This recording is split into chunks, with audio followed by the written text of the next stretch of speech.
Good morning, good morning. Welcome to Saturday, June 17th. God, this month is flying by.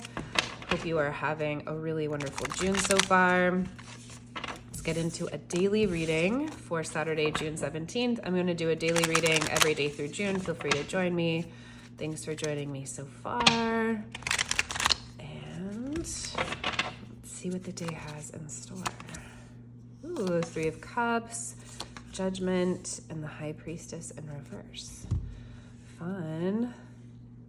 Love that journey for us. Three of Cups came out a lot, I feel like, in the early part of June, didn't it? To be honest, I'll do these readings and then I have like no idea what the cards were, what I said. So I'll have to go back and look. But I do remember at one point being like, guys, this is what the Three of Cups means. It's time to really feel it. It's time to really feel your joy. It's time to really celebrate and have a good time. I feel like I remember just kind of beating this lesson home for a hot second. And also I feel like it was in the same position. So you know what? Here it is, Saturday, June 17th. It is time to celebrate. It is time to levitate with joy. Look, these ladies are like literally lifting off the ground. They are so happy. As a woman who has especially wonderful, close girlfriends, it is one of the greatest joys in life to celebrate with your girls. Like really amazing women friendships. There's no comparison. It will literally make you levitate with how fun it is, how joyful that is, how much women can celebrate each other outside of like a sexual dynamic that you can usually, the only other real comparison for myself is like that joy and the support you find in a romantic relationship. So, and I do not mean to get this on a conversation about gender dynamics or gender norms or relationships, but I'm just speaking to that sense of the elevation, that joy, that elevated state of celebration with people that you love. And in the Three of Cups, it's not necessarily romantic. And this kind of joy can just be about celebrating, just about getting together and enjoying life. The Three of Cups, you know, it's not like this big card. It's not like the 9 or the 10 where we're finishing lessons. It's not a big major arcana card. It's just like, hey, let's get out there and like feel really good and have a good time and celebrate and like not worry about things and put stuff in our hair and like look gorgeous and get our groove on. So celebration here to start off, feeling really good, having things to celebrate about, or just celebrating life.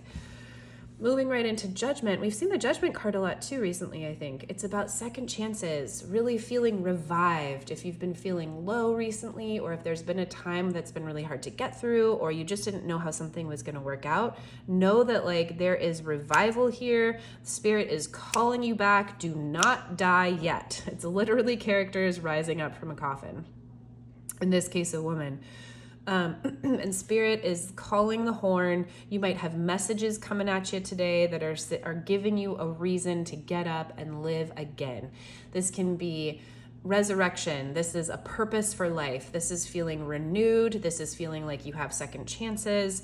It's a new lease on life. It's feeling happy. There's still journey to be made here. See all this like mountain in the distance. Like it's not clear sailing. There's still like the next effort to be made, but you're going to have this feeling of it's going to be important to do so. Be really being brought back to life in a project or relationship, some area of life where you're excited to come back, and Spirit's bringing you back.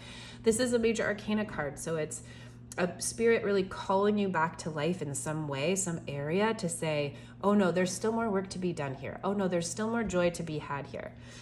The High Priestess in reverse is usually says that you're not listening to your intuition. The High Priestess is a card about, she's the gatekeeper and the archetype of our wisdom, our higher self. She's always between two pillars of opposite colors. She holds the balance between duality, and she's the gateway to our direct messages from ourself. She's the High Priestess. She knows all. She's very calm. She carries the wisdom of the universe. Very intuitive, close to the moon here. She's scrying in this crystal ball. She's actually not actually doing it now, but she has this crystal ball in order to see the higher picture. This is a vision of the higher picture. This is an inner knowing. This is being very close to inner messages and guides from Spirit. So when it's in reverse, it's really, there's kind of a lack of listening to yourself today, or maybe you don't want to get up and feel the new resurrection because you'd rather stay in bed, or there's going to be a lack of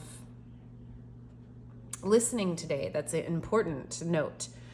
So let me just sit with this for a second, because I feel like I'm getting a couple of mixed messages here.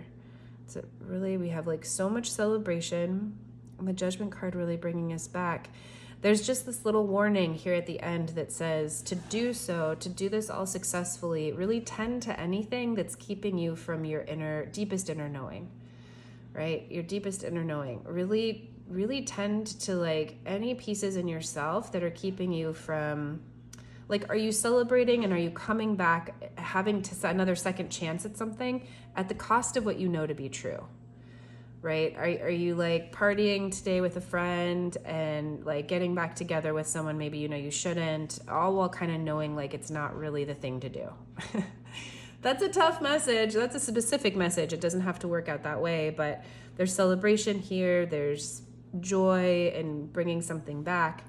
But there's also, if we end on this message that says you're not really listening to yourself, then it's really a day to kind of look back and say, what is, and how am I in integrity today? And where can I make sure that that's working really well for me? I hope this is helpful. Sometimes when I don't really understand the messages or they seem kind of unclear to me, people will come back and say, oh my God, I needed to hear that. Or, so I don't have to understand the message completely. If it's not really for me, it's for someone else. So, I mean, I'm sure I'll get something, of course, from the cards from today, but in ways that I don't quite understand, sometimes I've learned that, oh, I don't have to understand the whole message. It can be for someone else who really needs to understand it their way. So I hope this was helpful. Have a wonderful Saturday, and we'll catch you on the next one.